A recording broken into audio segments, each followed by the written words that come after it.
Welcome everyone, I'm Chelsea and this is the Busy Bee Chronicles, and today I have some book recommendations for you. But first I want to talk about that saying that we all know, and that is don't judge a book by its cover. But today I'm going to kind of explore the fact of why sometimes you should judge a book by its cover.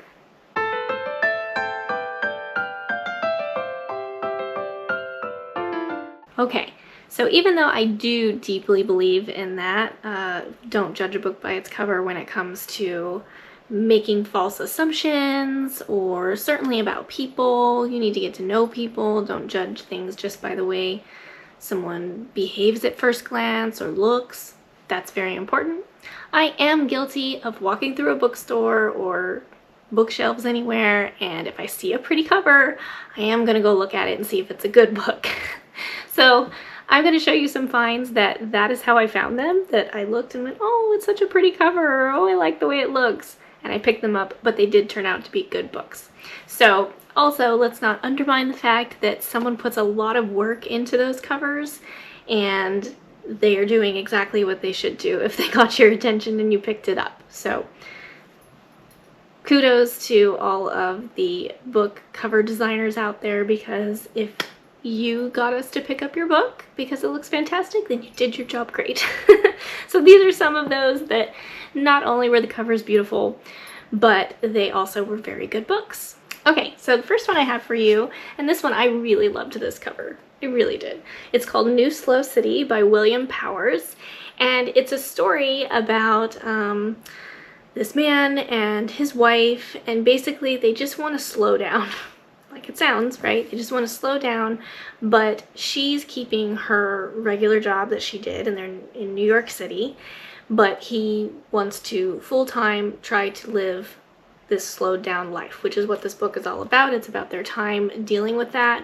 They downscaled their living space and everything, and took on new activities, trying to find ways to spend as little money as possible when they could, and to find happiness in simple things that they could achieve just by their area and things that they do. So it's a very interesting book, and it talks about even their struggles of doing some things and going, wait, was that right? Is that what we're trying to achieve here? Which you wouldn't really understand until you read the book, but I encourage you to do so. I don't want to say too much.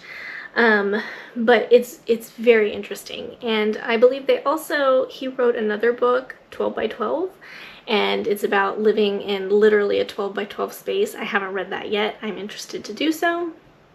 Don't think I could do that. I think I'd go out of my mind. But it was nice to read something that someone put a lot of effort into trying to slow down and trying to live a different lifestyle, and basically how that was helpful and how it was difficult, and trying to maintain that in one of the most fast-paced environments that there are. So definitely a good read, definitely worth the cover, and the cover made sense with the story as well. So I encourage this one. New Slow City by William Powers. Okay, the next one I have, and there were a lot for me to choose from that sort of fall in the same line with this, but The Soul of an Octopus by Cy Montgomery. I apologize if I say that wrong. But this one was really interesting as well, and I know I say that a lot of things are interesting, but it is. To me, it means it's different. It was unique, and it wasn't the typical story or even nonfiction book put out there, and that's what I really like. I like to hear about different things that I wouldn't have thought off the top of my head to go, oh, I want to read that, and somebody to make something that I go, oh, I really want to read that. I never would have thought of making that a story. This is one of those things, and it is about their experience of going to aquariums and basically getting in touch with the species of octopus.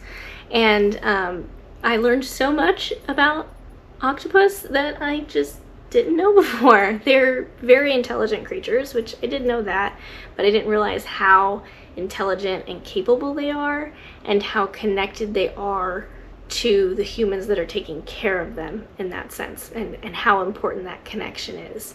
So that was really cool to read about. I enjoyed it. But like I was saying, I picked a lot of books based off of, ooh, there's a cute animal on the cover. Ooh, there's a creature on it. And I like animals. I like to read about different species of animals. So there were a lot that I narrowed off of this list just based off of that. But this one was really cool. And I also really liked the artwork of it. I thought that was beautiful. I thought it was a really nice job. Okay, my next one, I have talked about this book once before, so I'll keep it very short, but I did originally pick this up because I thought the cover was just gorgeous. I liked the colors, I liked the style of font, I liked the picture, everything about it. And this one, The House in the Cerulean Sea by T.J. Klune, it just turned out to be even a story that I loved. So the cover lived up to it for me, and that made me really excited. I'm looking forward to reading more books by T.J. Klune because not only do they have very nice looking covers, I liked the style of narrative. I really enjoyed that. But this one, good, feel-good read, lots of family and love. So I won't go too deep into that because I have talked about it before in my Bookland video. You have to go check that out. But yes, beautiful cover, matches the quality of the book. All right, next one. This one, it's not necessarily pretty, but I like dragons and it was fun looking, so I picked it up, and it is the Dragon book. And it's a bunch of best-selling authors, and they put together a bunch of short stories about dragons. And this was so fun because it took completely different like voices and told a story about the same creature. So it was great. I really liked it because there were different tones, there were different writing styles all put in, but they were all great. And they were all about dragons. So if you just feel like picking it up and reading a dragon story, they're short and enjoyable, but all very different and unique in their own way. So that was exciting. And the cover was cool. It was a very regal looking dragon. All right, and the last one on my list, even though there are a ton of other books that I've picked based off of having nice covers, these were just some of them that I kind of narrowed it down to. This one, the name and the cover caught my eye because I've been a tap dancer, and even though flapper is not a reference to a tap dancer, it is a time period pretty well known for tap dancing, and if you're a tapper, you know, flap, flap, flap, flap, it's a move. So yes, I'm aware flapper is not a tap dancer, but this was something that caught my eye because I liked the vintage look of the cover, and flapper in general, I was like, that's interesting. You don't really read anything about it. So this was nonfiction, and it's all about flappers and that generation, and instead of just covering main points of the time, it covers how women really changed the perception of women, and that was a really strong time of women changing their role and changing how they're perceived by others and being a little bit more rebellious and doing what they want for the first time. So I enjoyed this. The cover was cute to me, and yeah, kind of a different one that I thought I would recommend today. Okay, so those were my quick book recommendations for Don't Judge a Book by Its Cover, or actually do.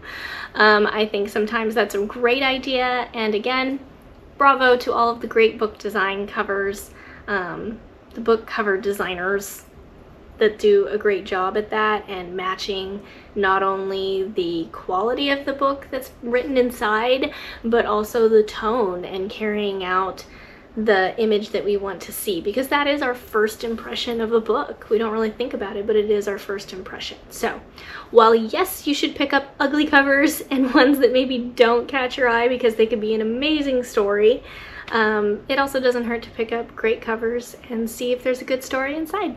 So thank you for joining me today and listening in on my book recommendations. Follow me on Instagram, subscribe to my YouTube channel, and thanks for buzzing by.